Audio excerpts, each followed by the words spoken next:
Welcome back to my walkthrough of Quake, which is a free upcoming Quake sequel made with GZ Doom.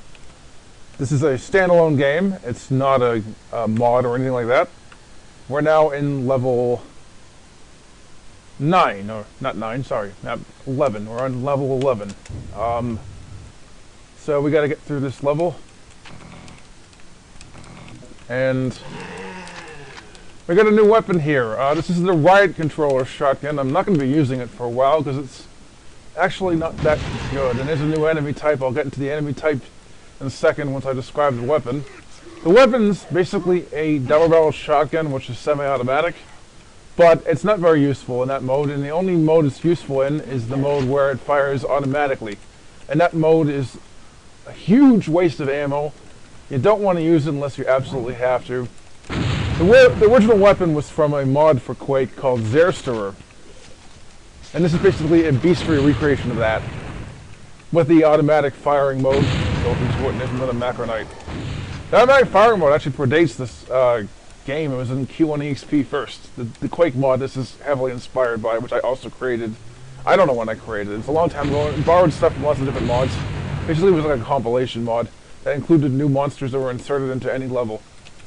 So basically, like, random replacing existing monsters, original ones. And it had weapon upgrades and stuff like that as well. It was actually a pretty cool mod, but it was actually kind of buggy and unbalanced as well. You really needed to cheat to be able to beat it. I had to cheat to give myself full health built into it, because there's no other way you could have beaten it. At all. It was so hard. It was brutally difficult. This is far easier than that. And this is actually, I find, a lot more fun than normal Quake anyway. This free upcoming sequel I'm doing.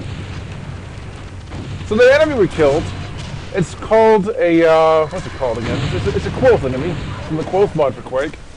I think it's a flying polyp. Which looks kind of off, because flying polyps don't look like that. They look much bigger, and they have much more of an ugly appearance, which looks like a cancerous growth, and less like a slimy blob. They're one of Lovecraft's most disturbing inventions. I don't know which story Lovecraft wrote about them on, or in. But I do know they're kind of demented looking, like they're really ugly and hideous. Same thing with the Strogg monster, which is seen in the story at the Mountains of Madness. That monster is disgusting to the point where it's probably the most disgusting thing you could ever imagine. I'm not going to go into detail into it, how bad it is, but it's the most disgusting monster ever created in fiction, period. Like, you can't get worse than it, no matter what you do. Even the aliens from the xenomorph-infested universe of the Alien movies are nowhere near as disgusting as a Strogg is. Which is crazy, because they're also really disgusting in their own right. But they're not nearly as bad as a Strogg is, so there you go. So yeah, Lovecraft had a really demented mind. He thought of really disgusting things for his stories, and also lots of really disturbing aspects to them that make them more interesting than horror from other time periods. At least I think so, anyway. And this game is heavily inspired by Lovecraft's work, like Quake was originally.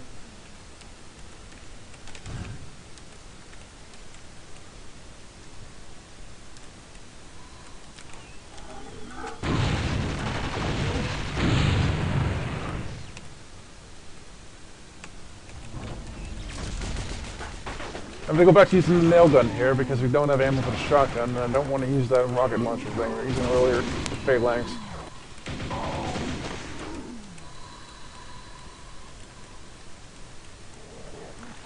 I forget the lock door we need is actually in this room. Oh, we don't run into a shield soldier. Also known as a Mega Enforcer. Here we go, here's where we have to go to.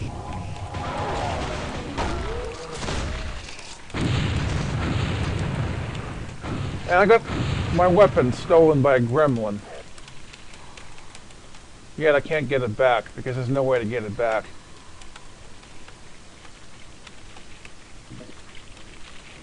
Or maybe I ran out of ammo. Maybe that was what happened. Never mind. I thought I got stolen by a gremlin. There's just a gremlin in that room.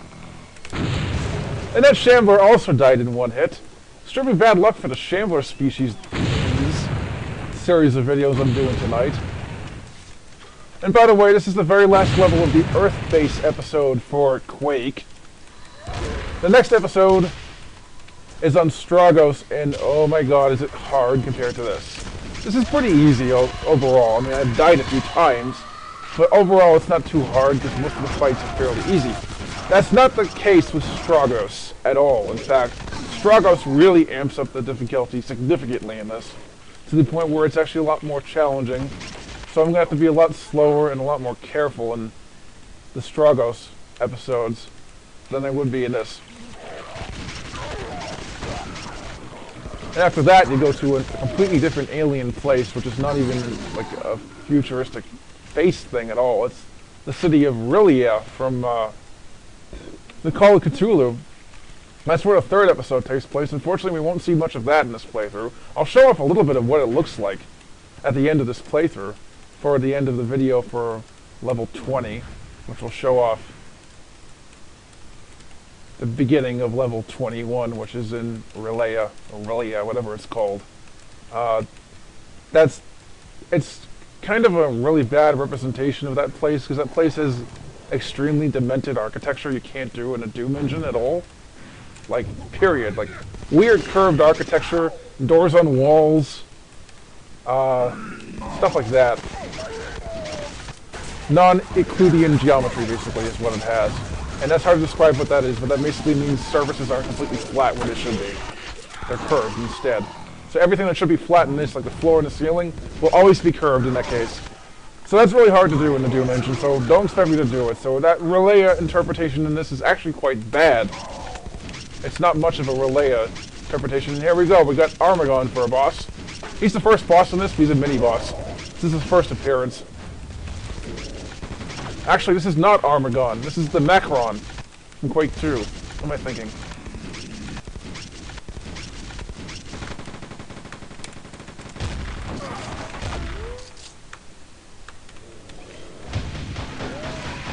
We killed him with a riot controller, which is pretty cool.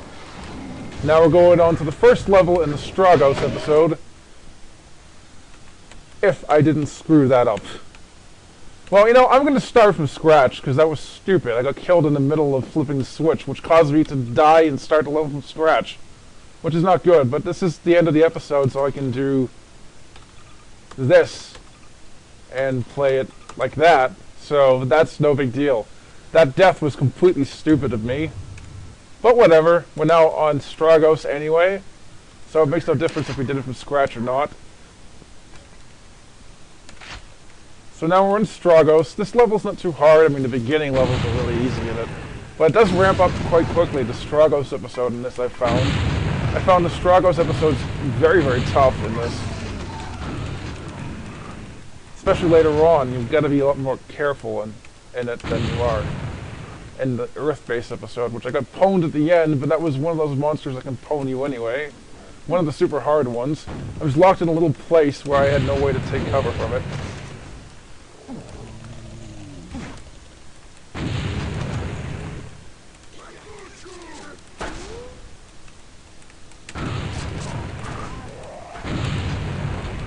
And here's the key we need to continue this level.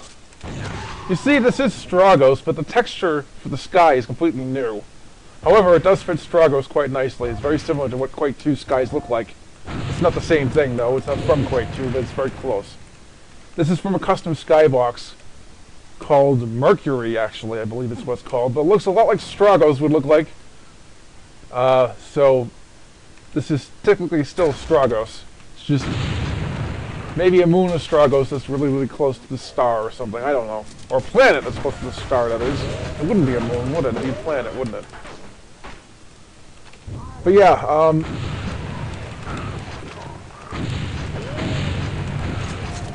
this level is not too difficult, but it does get harder in this episode later on. So the most health you can get in this level determines like how much health you're going to get later on. So you got to be kind of careful conserving your health in this episode anyway. And you don't get any other weapons but shotguns until now. I thought you didn't get them to level 3, but I didn't see this. So I have to get all the guns back, which won't be easy, especially in this episode being so much more difficult than the first episode. And this ETF rifle is only okay. It's really not that good of a gun, honestly, compared to like a nail gun with its lava nails and all that.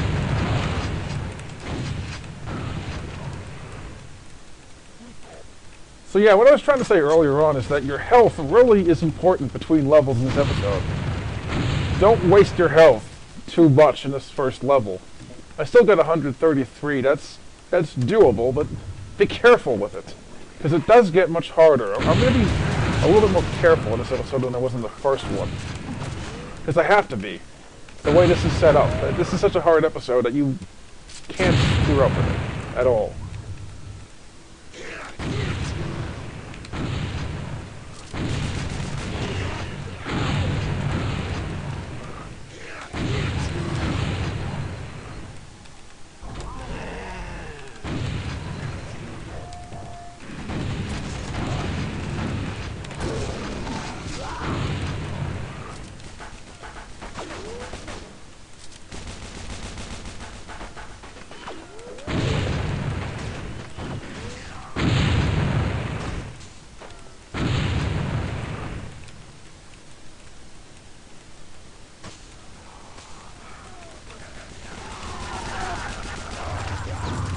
This gun has no secondary fire, by the way. It's one of those few guns that lacks one. We got more shotgun shell ammo, so I don't have to go back to that nail gun again. The ETF rifle. I think the next locked door is down this way. And this area here, is where the level starts getting more difficult. Especially once you go back to get to the third key door, it gets harder. This first level is not exactly easy. And it's easy enough, but it has a hard part. This last part is actually kind of difficult. Like I said, you've got to be careful in this episode. It's not easy at all, and it gets much harder later on, so you've got to be really cautious of it.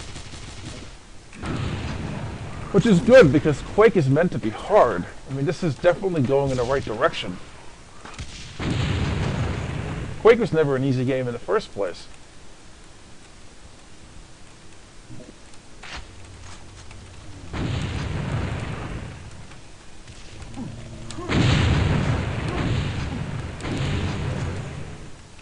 The end of the last level kind of annoyed me. I've had it happen to me before several times, that whole thing. And when it happens, I always get annoyed by it.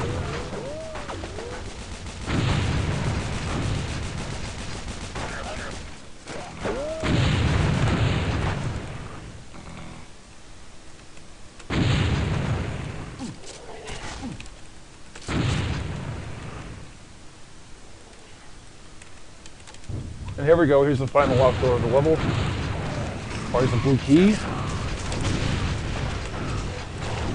We're just gonna run to the exit. No use wasting health. And that's the end of that level. We've done the first Stroggos level. I'll be coming back to Stroggos tomorrow night. We'll do the second and third levels, which are not much difficult. Not much more difficult than this level. But levels after that will get much harder, so stay tuned for that, and hopefully I can beat the hard levels.